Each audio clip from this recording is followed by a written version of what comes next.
Cuando iniciamos el curso, o creo que fue en la primera clase que se hizo en el curso de ingreso, ya mencionamos que en una obra se puede analizar tres aspectos bastante bien diferenciados. Una cuestión eran los herramientas que cumplen esta función. Otra cuestión es la estructura que va a cumplir la función de sostener el edificio que estemos realizando. Y pues en tercer lugar vamos a tener las instalaciones. En nuestra materia, lo más importante y sobre lo que más vamos a profundizar es sobre los herramientas.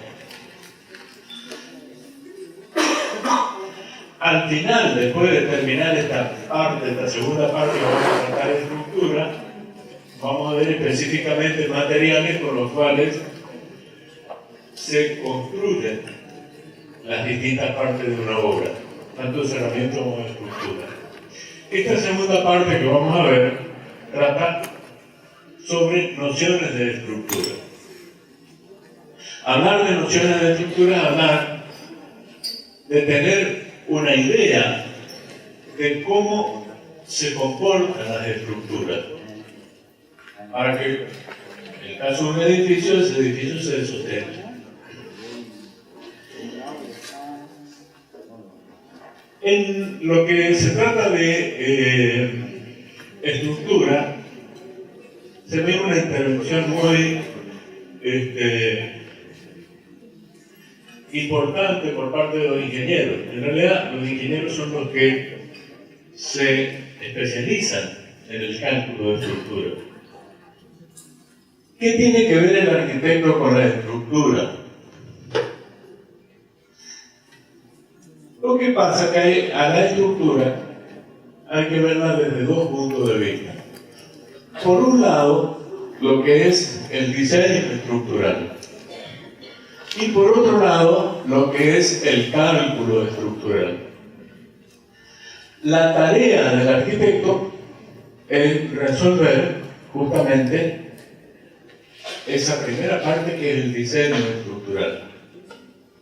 La tarea del ingeniero va a ser después el cálculo estructural. ¿Cuál es la diferencia? ¿Y por qué esa primera etapa, que es plantear el diseño de la estructura, es la etapa en la cual interviene el arquitecto? Porque el arquitecto es el que analiza el conjunto de la obra. Entonces, el arquitecto es el que decide qué techo va a poner, qué pendientes, o sea, pendientes de inclinación, ya lo habrán visto cuando vieron cerramientos horizontales, el que decide dónde ubicar las columnas. Por ejemplo, si estamos en este salón, el arquitecto que diseñó este salón dijo, bueno, vamos a poner una columna en el extremo, 2, 3, 4, 5, 6. ¿Por qué? Porque pensó eso en función de dejar libre todo el interior para que no haya una columna en el medio que estorbe la visual, por ejemplo. Pero también ese arquitecto pensó que va a poner, ahora están tapadas, pero acá hay 1, 2, 3, 4 paños con ventanas. Bueno, la compatibilización de todos esos aspectos que va ligada a la decisión de las condiciones estructurales la resuelve el arquitecto. Si en una edificación va a ser un techo plano, o va a ser un techo con pendientes, o va a ser un techo curvo, también lo decide el arquitecto. Entonces, poner esa columna ahí fue una decisión del arquitecto, no del ingeniero. ¿Qué es lo que hizo el ingeniero después?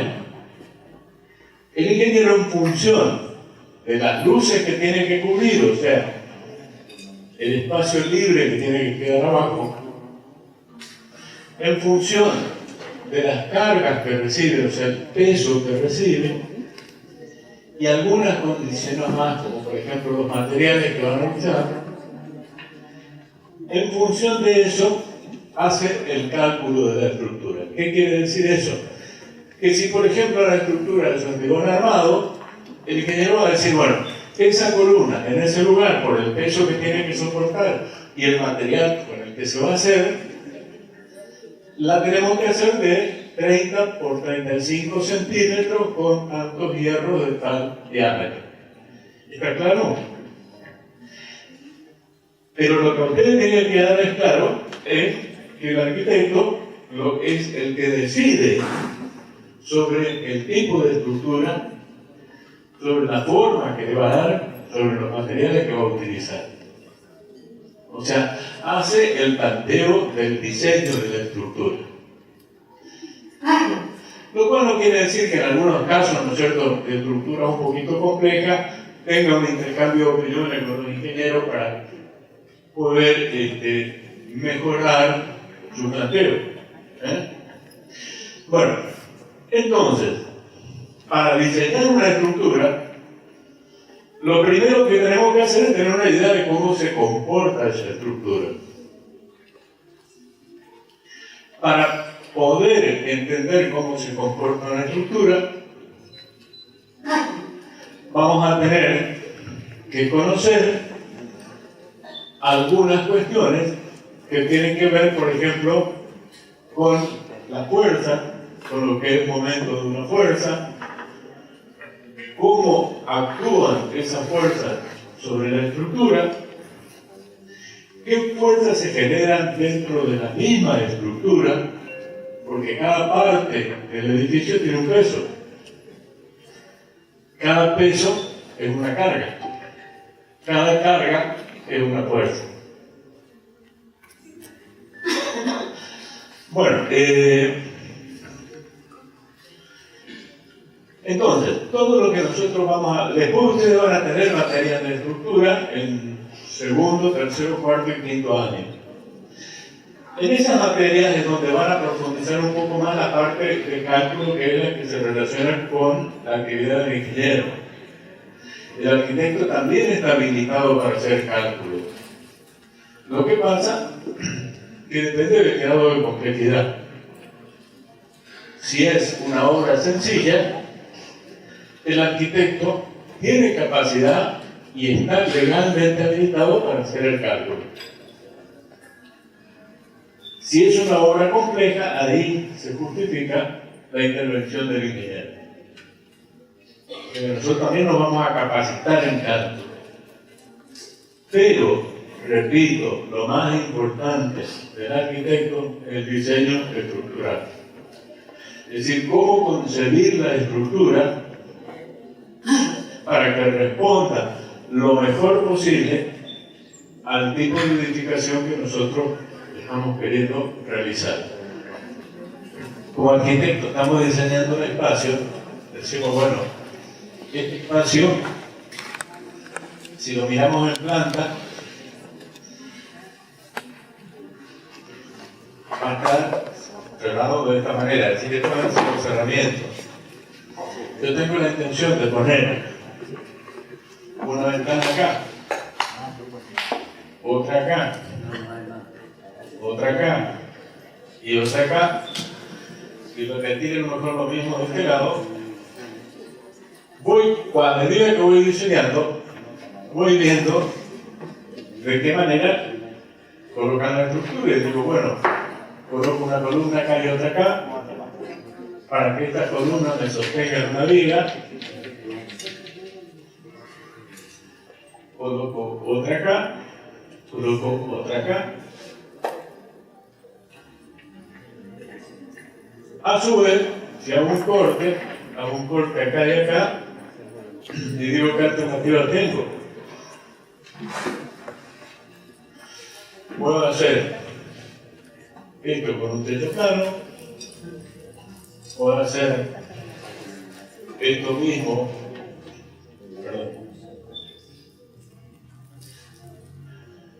techo curvo, o puedo hacer esto mismo,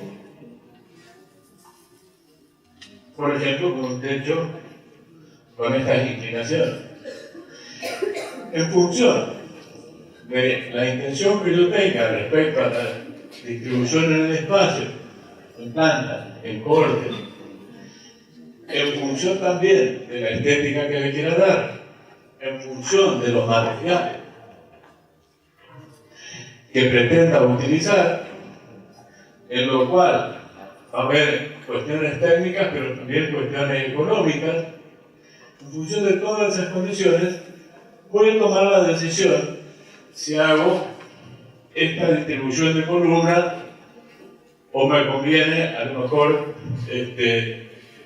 replantear. Voy a tomar la decisión de poner este techo o poner este o poner este. Poner este a lo mejor implica hacer lo que ustedes todavía no lo conocen en el material, pero lo habrán escuchado, hormigón armado. Es una mezcla de piedra, cemento, arena y que lleva hierro. Bueno, es una alternativa. Puedo adoptar este tipo de estructura y hacer, por ejemplo, un reticulado de hierro y un arco. O puedo adoptar algún tipo de techos inclinados y diseñar una estructura que tenga esta forma.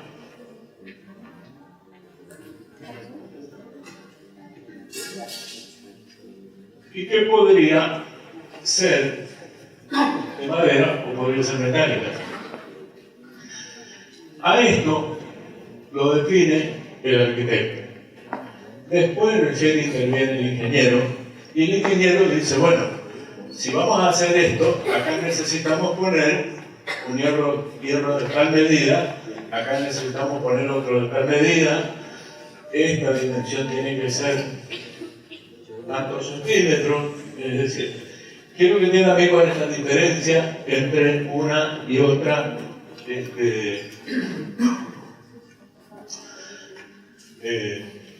una y otra cuestión.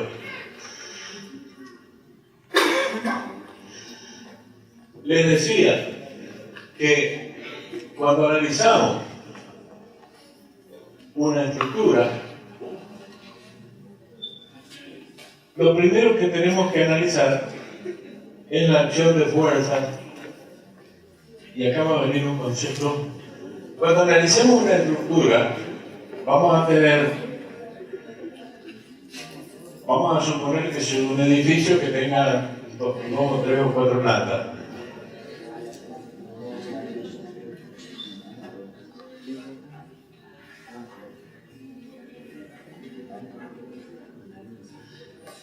Esta estructura, o sea, este edificio va a tener un peso que es un peso propio.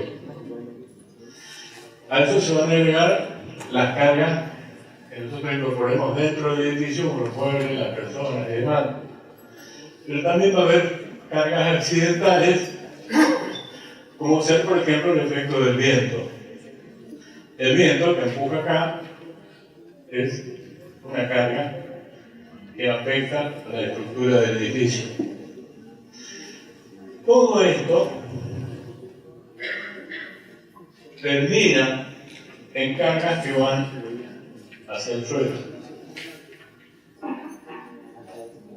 Y ustedes no sé si vieron ya en ciencia básica lo que es una fuerza de acción, de reacción. ¿Vieron ustedes eso, no?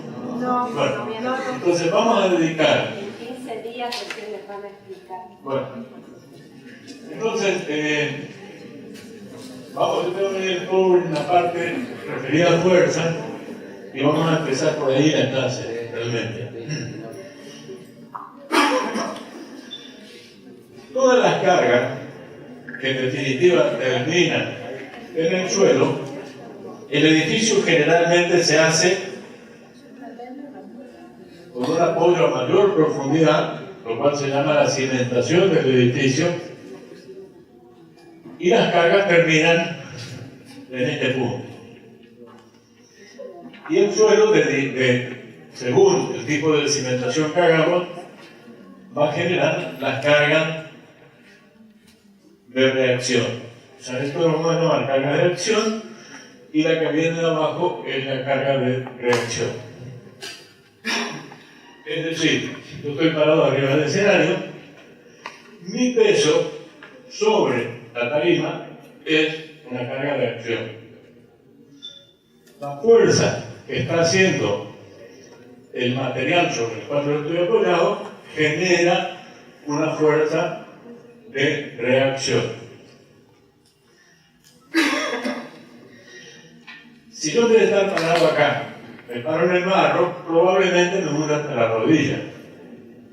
¿Qué es lo que pasaría en ese caso? Lo que estaría pasando es que mi fuerza de reacción es superior a la capacidad del material de generar una fuerza de reacción para lograr un equilibrio. Como en este caso, la madera tiene capacidad de generar una fuerza de reacción igual o superior a mi peso, entonces acá se genera una condición de equilibrio. Entonces, acá fíjense que estamos hablando de fuerza, estamos hablando de equilibrio y estamos hablando de materiales. Entonces, a todo lo que es nociones de estructura, para entenderlo desde un principio y buscando palabras más o menos sencillas, cuando analicemos la acción de las fuerzas sobre la estructura, incluso las fuerzas que se generan dentro del mismo edificio, vamos a estar hablando de equilibrio.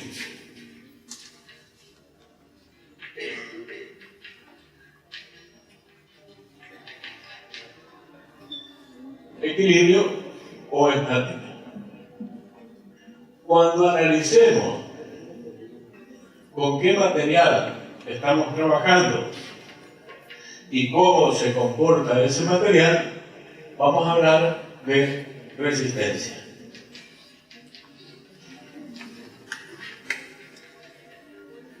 Bueno, estos dos puntos se van a desarrollar en forma detallada en las dos clases que siguen.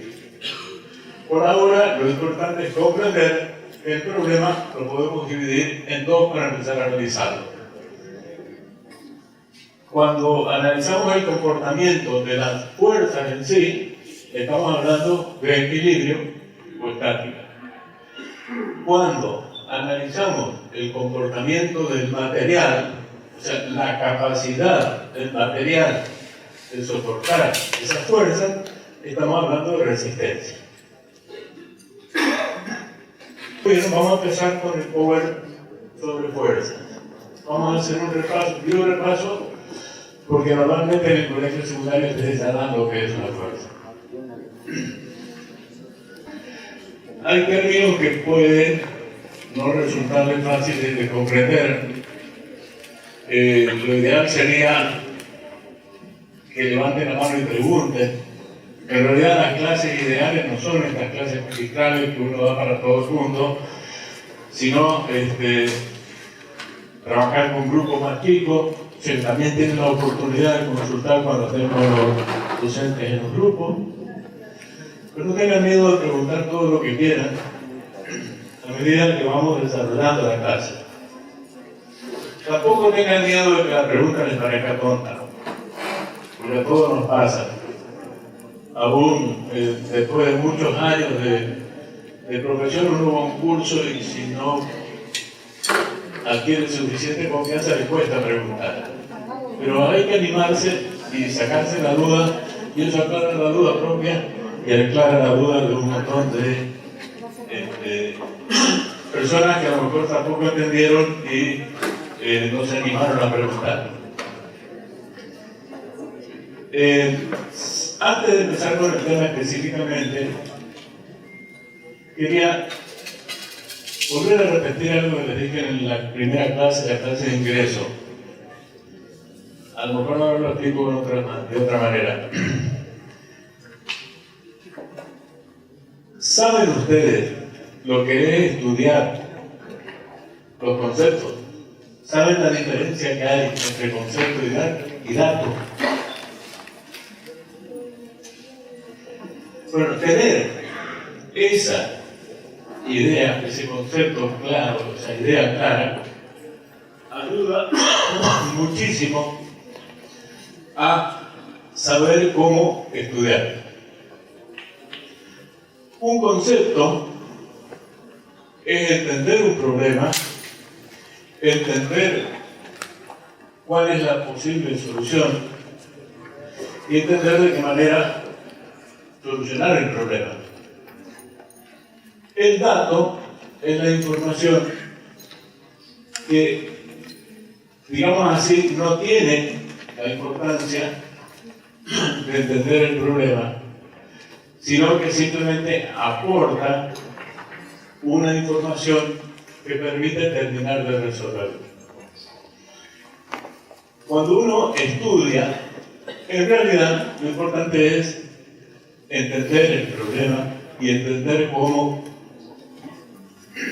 razonar. Es decir, a ver, para darle un ejemplo, tenemos una vivienda con un patio y me tomo este ratito de tiempo para explicárselo porque veo en los exámenes que muchas veces estudian de memoria y tratan de memorizar datos y eso no sirve. Eso está en los libros, está en internet, está en los apuntes, uno puede conseguirlo por teléfono. ¿Me explico?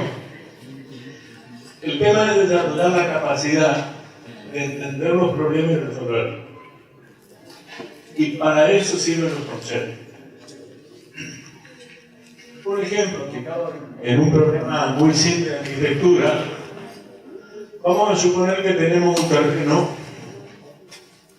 que está en zona urbana, que está limitado en todo el perímetro. Porque acá hay un vecino, acá hay otro vecino, atrás hay otro vecino, acá está la línea municipal, la vereda y la calle. Vamos a suponer que acá está una construcción que ocupa todo este espacio, o sea, de medianera a medianera, no me deja ni un pasillo libre. Me planteo el problema de desaguar este patio. Tengo que sacar el agua de este patio cuando llueve. ¿Cómo lo hago? ¿Opinen ustedes a ver alguna idea que se les ocurra? ¿Con qué? Con cañería, obvio. No tengo lugar donde hacer una zanca. En un espacio libre podría hacer una zanca y sacar la zanca. En este caso no me queda otra que utilizar una cañería. Entonces, ¿qué hago? Coloco una rejilla acá. Vamos a suponer que esto lo hago un corte, tengo una pared acá y tengo la construcción acá. Y tenemos la vereda acá y tenemos la calle acá. ¿Sí? Entonces empiezo a razonar. Cuando empiezo a razonar, lo que hago primero es aplicar los conceptos. Coloco una rejilla acá y aunque esto no tenga directamente que ver con tecnología, sí sirve como ejemplo. Coloco una rejilla ahí y una cañería que vaya hasta la calle.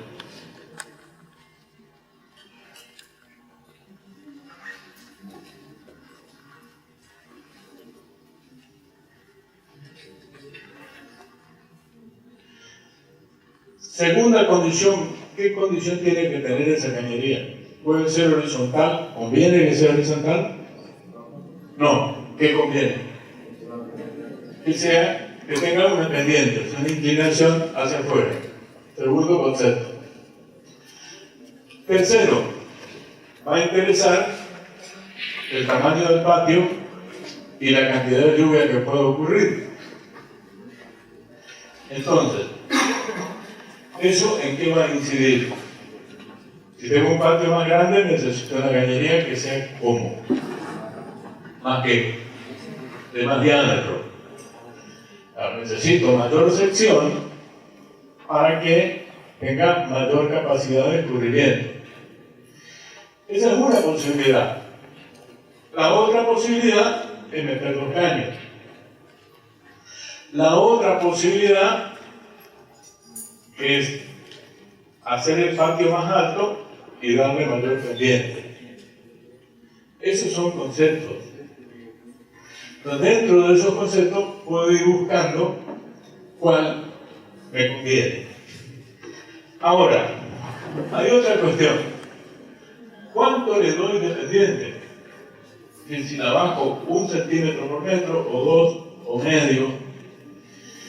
Bueno, esa decisión se la toma en base a tablas, es decir, son temas que ya están estudiados y que están generalmente volcados a tablas. Entonces me voy a una tabla que está en un libro de instalación sanitaria y sé que para desagotar un patio de tal dimensión en el Chaco, que puede llover 100 milímetros en menos de 1 hora, necesito, y de acuerdo a la pendiente que tengo, necesito un caño de una determinada dimensión. Bueno, eso es un dato. Eso no hace falta tenerlo en la memoria. ¿Está? Entonces, hay que aprender a diferenciar lo que es el concepto del dato. El dato se obtiene, como ya les dije, en tablas, en libros, en internet, por teléfono, por un amigo. El concepto, entender el problema y las posibilidades de solución, es lo que realmente vale y es lo que realmente hay que aprender. Lo mismo que, vamos a relacionar un poquito más a tecnología. Tenemos que decidir sobre un techo. Y tengo una pregunta, a ver si hasta dónde da el razonamiento de ustedes con lo que vieron, hasta dónde podemos llegar. Entre un techo de chapa y un techo de tejas, ¿cuál necesita mayor pendiente? El de tejas. ¿Por qué? Porque tiene mucho solape, es una respuesta. O sea, mucha cantidad de juntas solapadas. ¿Qué más? ¿Cómo es el tamaño del solape de la teja y de la chapa? ¿Cómo es el tamaño? ¿Cuánto se solapa una teja y la...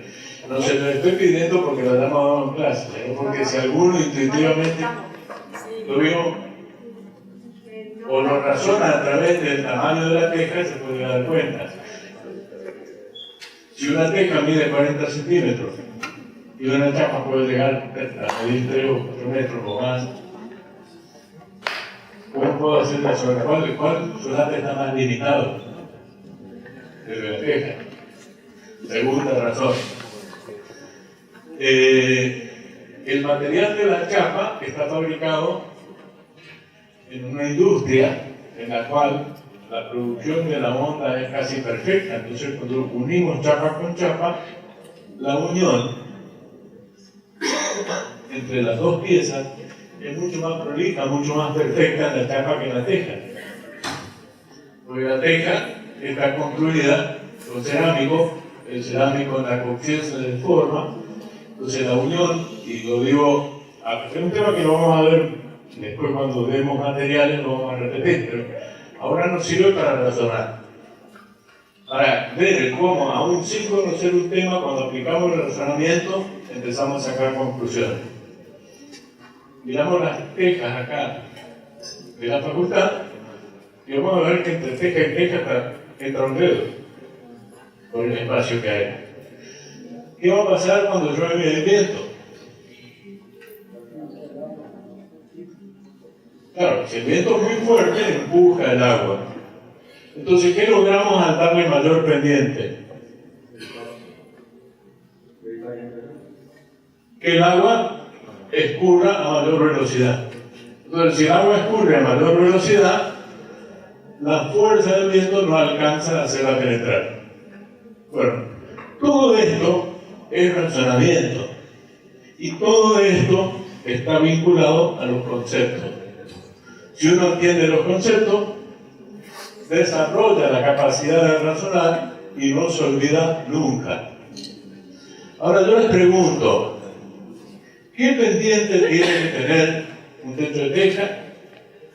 ¿Qué pendiente tiene que tener un techo de chapa? ¿Hace falta que lo sepa de memoria? No hace falta.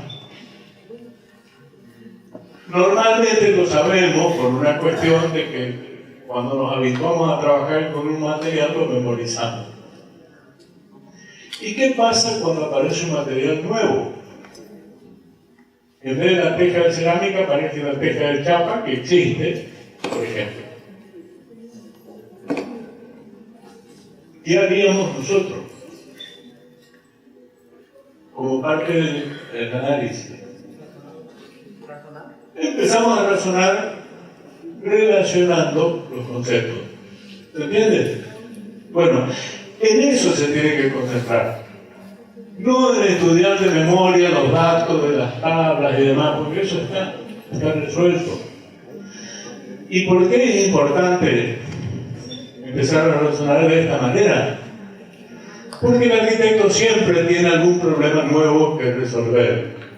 Y ese problema nuevo lo resuelve teniendo los conceptos claros, sabiendo cómo funcionan las cosas y razonando con todo esos conocimientos.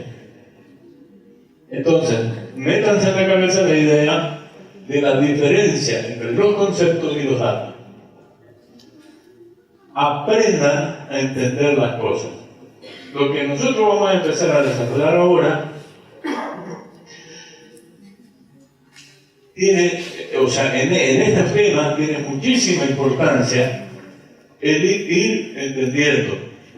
Cuando ustedes no entienden algo, me paran, me dicen al arquitecto, me lo repiten, me lo explica de otra forma, ¿está claro?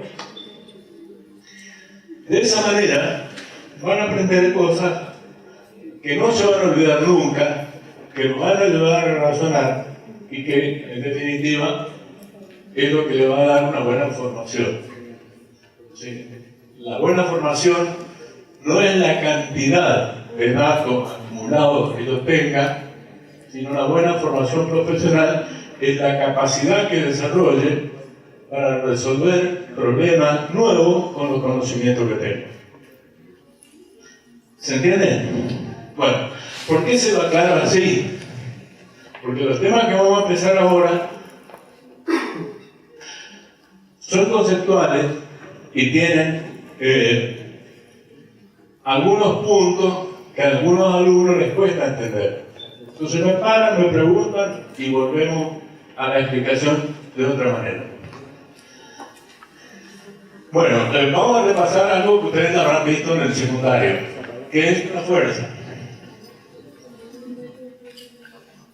Acá damos una definición. Si ustedes buscan en el diccionario van a encontrar con alguna otra bibliografía, van a encontrar algunas diferencias en las definiciones, pero casi todas se refieren a lo mismo. Es un agente físico, que puede ser el viento, una persona parada arriba de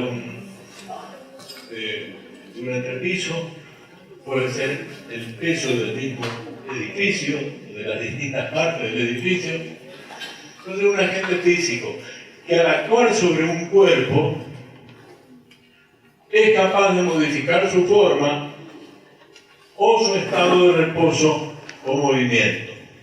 Y en algunas definiciones por ahí también se agrega que es capaz de romperlo. ¿Qué quiere decir?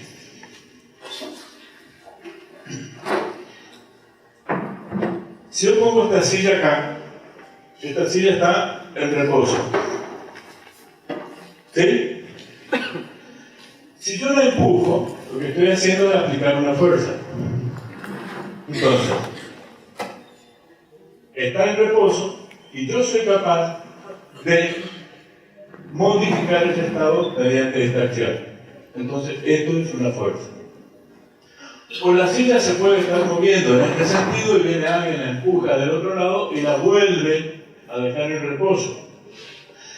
Pero no porque no esté actuando ninguna fuerza, sino porque la fuerza que yo aplico de este lado es igual a la fuerza que se aplica de este otro lado.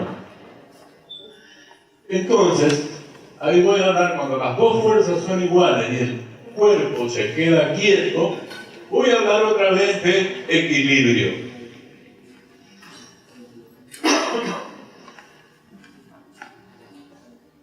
También menciona por ahí que es capaz de modificar su forma. Es decir, yo pongo esto así, esto tiene una forma determinada, le aplico una fuerza y modifico la forma. ¿Se ve? También podría llegar a romper. O sea, si sigo haciendo fuerza, por eso digo, en algunas definiciones aparece el término también de rotura. Bueno, si entendimos lo que es una fuerza, ahora vamos a ver cómo se representa una fuerza. Bueno, acá hay un pedacito que esto viene de clases anteriores, pero creo que lo vieron, pero lo vamos a repasar ya que estamos. Hablamos de cargas permanentes y cargas accidentales. Esas son las fuerzas que actúan en las estructuras. Cargas permanentes. En esto también, por ahí en algunas bibliografías van a encontrar diferencias en la denominación de los términos, las permanentes, accidentales y cómo es que dividen a veces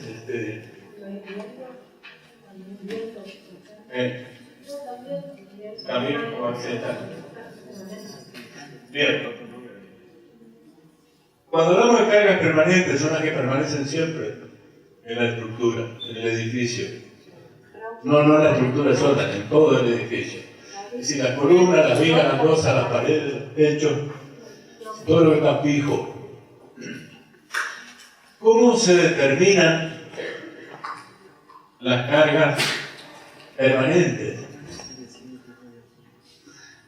¿Saben ustedes lo que es el peso específico de un material? Después lo vamos a ver cuando veamos propiedades, pero me adelanto un poquito para que puedan entender cómo un peso se considera una fuerza en un edificio. Vamos a otra vez a razonar un poquito. Si nosotros tenemos un elemento que mide, por ejemplo, 1 metro por 1 metro por 1 metro, ¿cuál es el volumen de este cuerpo?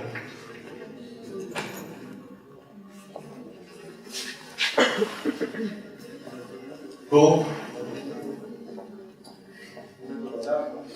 ¿Parado? Cúbico. Ahí estamos mejor. Entonces el volumen va a ser 1 metro cúbico.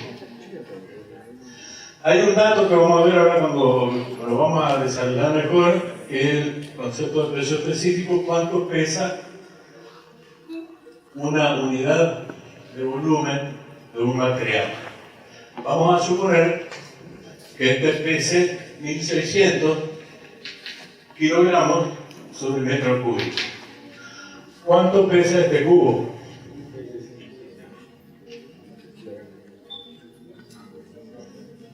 Si tiene 1 metro cúbico de volumen y pesa 1600 kilos por cada 1 metro cúbico, ¿cuánto pesa? 1600 kilos. Bueno, esto se convierte, si buscamos el centro de gravedad, se convierte en una fuerza de 1600 kilos. Entonces, cada parte del edificio, las losas, las paredes, las vigas, las columnas, puedo ir sacando cuál es el volumen, multiplicar por el peso específico y tengo el peso que tiene. Si sumo todo, puedo calcular hasta el peso total del edificio, qué es lo que va a actuar sobre el suelo y qué es lo que el suelo va a tener que resistir. Pero también por ahí me va a interesar ir analizando cada parte del edificio. Bueno, eso lo vamos a ir viendo a medida que avanzamos. Queda poco tiempo, así que vamos a acelerar un poquito. Esas son las cargas permanentes del edificio. Vamos a ver lo que sigue. Las cargas accidentales. Las cargas accidentales son más difíciles de determinar, porque a veces están, a veces no están. Puede venir un viento de 40 km por hora y a la semana tener una tormenta con un viento de 90 km por hora. La presión del viento sobre el edificio también es una fuerza. El peso de los muebles también es una fuerza. Si nosotros diseñamos un bar en una primera planta, tenemos que calcular qué cantidad de personas puede haber, cuánto pesa cada uno, y ese va a ser el peso que va a actuar sobre la estructura del edificio. Esas son las cargas accidentales. Ahora, las cargas accidentales, como son más difíciles de determinar, generalmente se encuentran en tablas. Entonces uno puede buscar una tabla, incluso está reglamentado, hay reglamentos que establecen cuáles son las cargas accidentales para un dormitorio, una biblioteca, un aula, etc. Vamos a ir acelerando porque si no... Representación gráfica de una fuerza. La representación gráfica de una fuerza es una flecha que se la divide en segmentos. Y a cada segmento se le da un valor equivalente digamos así, a lo que podría ser el peso. No encuentro la palabra en este momento para decirlo con más claridad. Pero definitivamente, la palabra correcta es la magnitud. Yo puedo decir, primero, esto no tiene una escala determinada. Yo puedo dibujarlo en cualquier escala. Vamos a suponer que lo dibujo en centímetros, y esto es un segmento de 4 centímetros. Entonces digo, cada centímetro representa 10 kilos. ¿Cuántos kilos estaría representando esta fuerza? ¿Cuánto? 40 kilos. Bueno, vamos a pasar medio rapidito esto. En la fuerza identificamos 4 aspectos. La dirección, que es la recta por la cual se desplaza la fuerza. Sentido está dado por la flechita. En este caso la flechita está apuntando en forma inclinada hacia arriba. Bueno, quiere decir que la fuerza está actuando en ese sentido. Está empujando hacia donde indica la flechita. La magnitud es lo que hablamos recién. O sea, la magnitud significa, mejor dicho, la magnitud se representa en segmentos en función de una escala. Adoptamos la escala que quieran, podemos trabajar en kilos, podemos trabajar en toneladas, todo depende de la magnitud del problema que estemos analizando.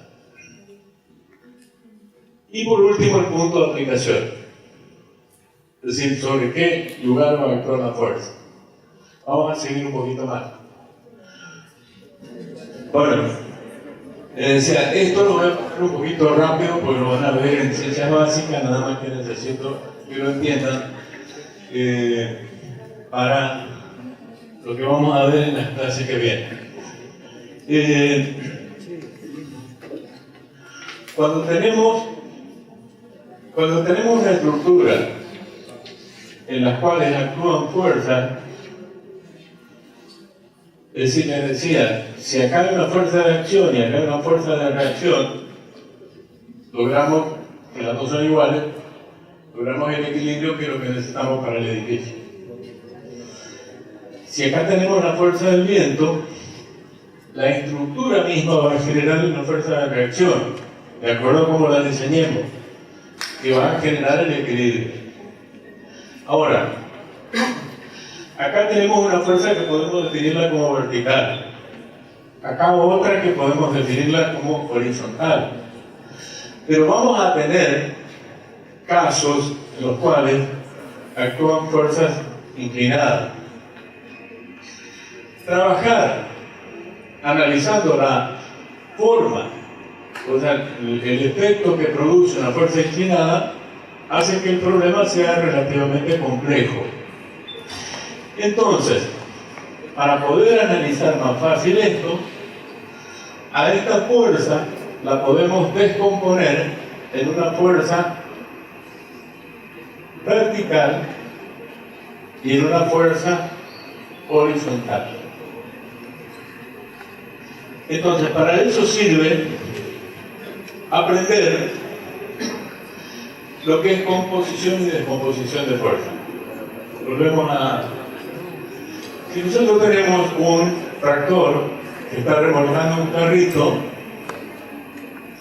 podemos obtener el desplazamiento del carrito en la misma dirección con dos tractores más pequeños.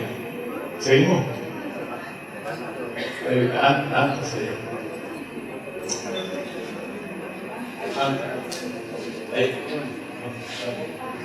Ahí está. Al revés se lo explico. Tenemos un carrito que está traccionado por dos tractores. Se desplaza en la línea de puntos que tenemos dibujada. Entonces lo puedo reemplazar por un tractor que haga un poco más de fuerza.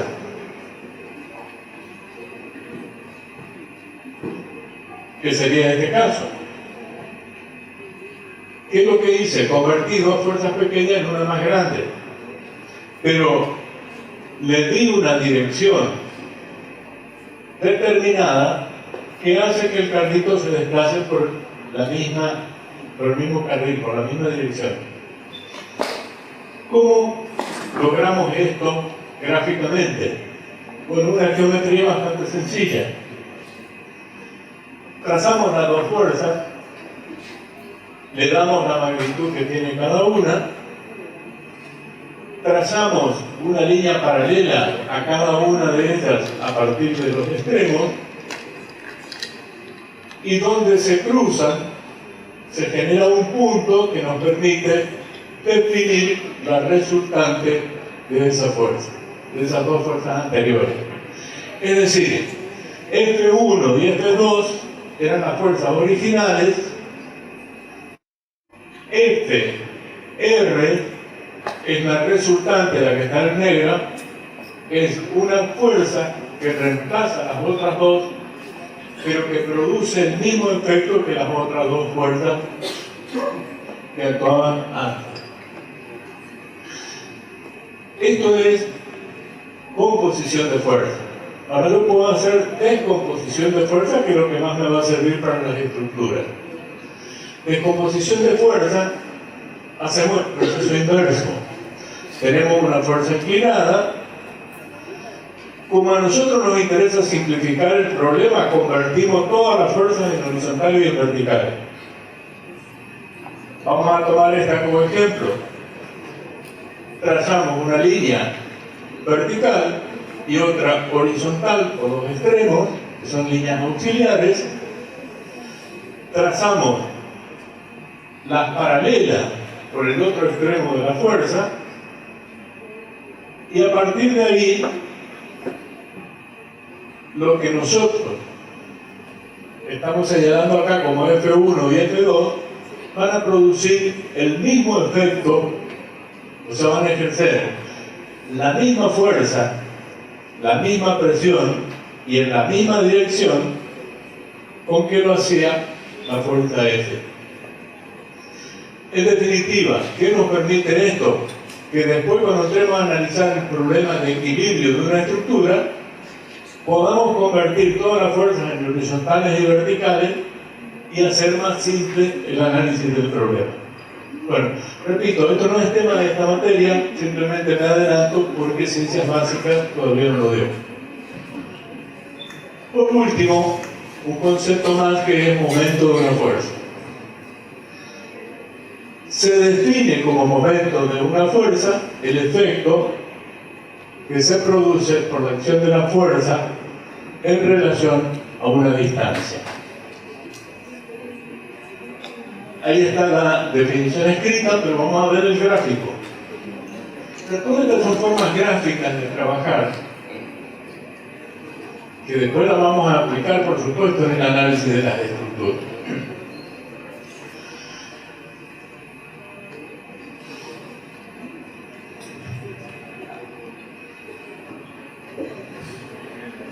Todos tendrán la experiencia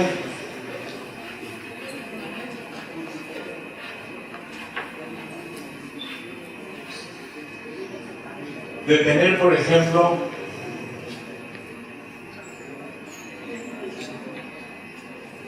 algo bastante pesado que levantar. Y que levantando la mano es prácticamente imposible. Se ve muchas veces cuando le cambian la goma al auto y no tienen un gato.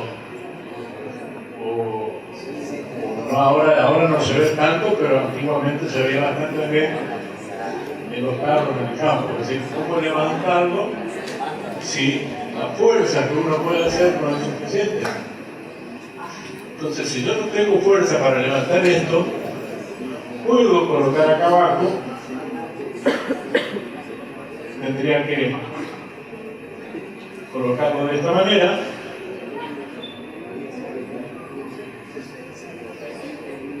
algo así con un apoyo. ¿Cómo se llama esto? ¿Cómo se llama? Palanca. ¿Qué hago a partir de ahí? Me empujo acá. Cuanto más larga la palanca, menos fuerza voy a tener que hacer.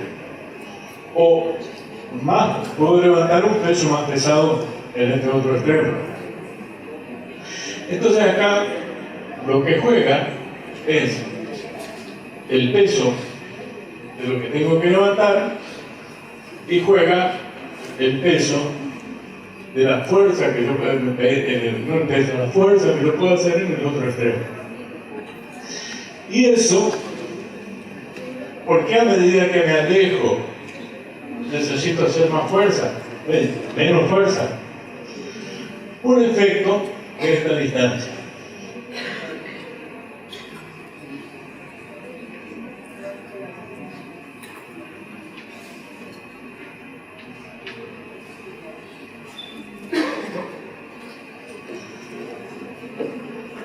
A medida que aumento la distancia, con la misma fuerza levanto un peso mucho más pesado. Quiere decir que el efecto que produce multiplicar la fuerza por la distancia es lo que nosotros vamos a definir como momento, que es lo que acá se está produciendo.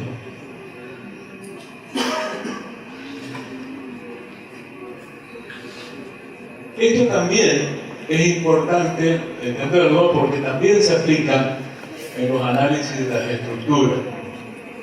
O sea, no siempre vamos a tener fuerzas que actúan en forma vertical o horizontal precisamente en el punto que nosotros tenemos que analizar. Bueno, ahí tenemos lo que podemos definir como momento de una fuerza representado en forma gráfica. Fuerza por distancia. Ahí tenemos el otro momento, el que ejerce la fuerza, el que está haciendo presión. Ahí tenemos el conjunto de las dos fuerzas. Acá analicen algo que es importante. Si nosotros analizamos el efecto de la fuerza 1 por la distancia 1, y eso lo analizamos por un lado, por otro lado analizamos la fuerza 2 por la distancia 2. y tomamos el punto de apoyo como un punto de giro. Y tomamos en relación, para tomar una referencia, el sentido de giro de las agujas del reloj.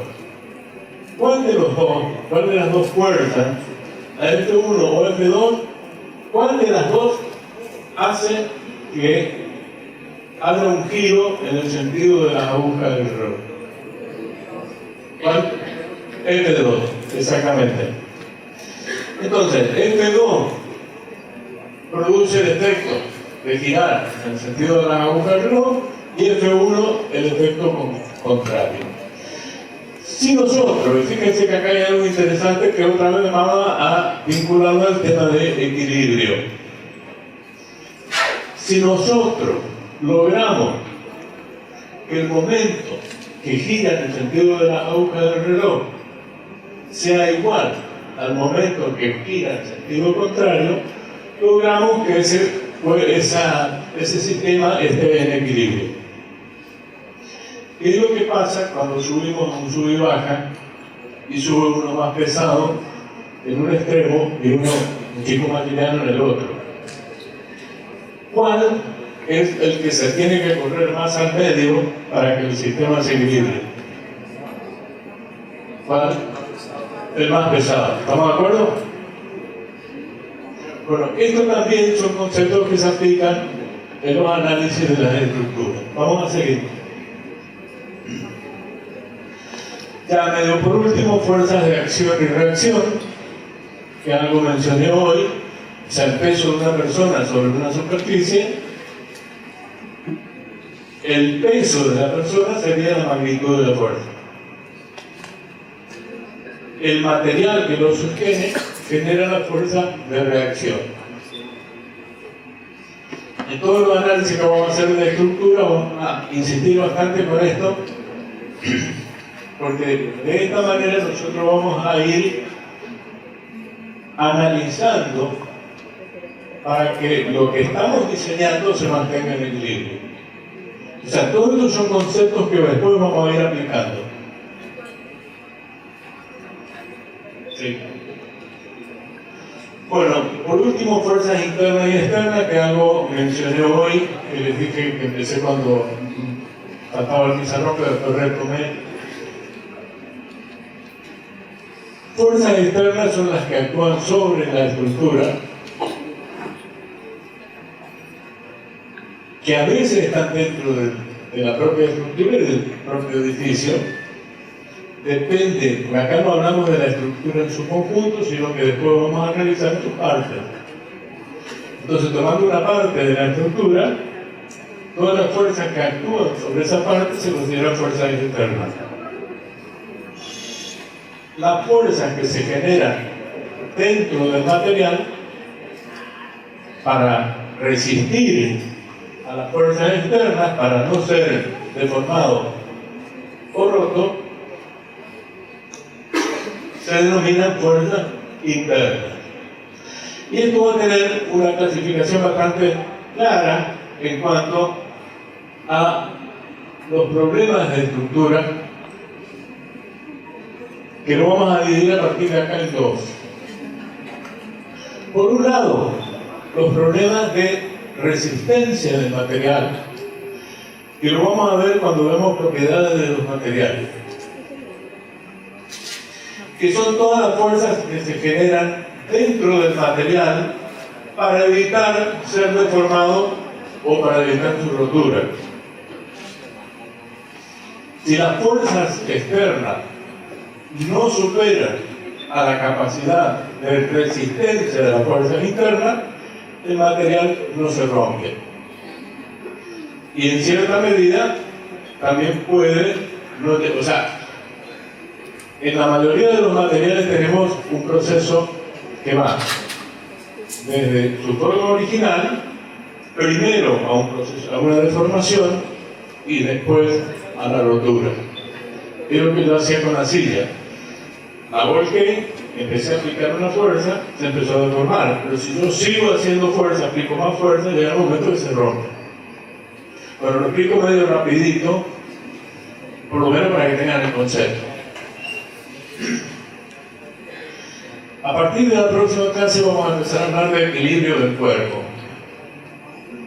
Y después que terminemos de ver toda la parte de nociones generales sobre estructura, vamos a hablar de propiedades de los materiales y ahí vamos a hablar de la resistencia del material.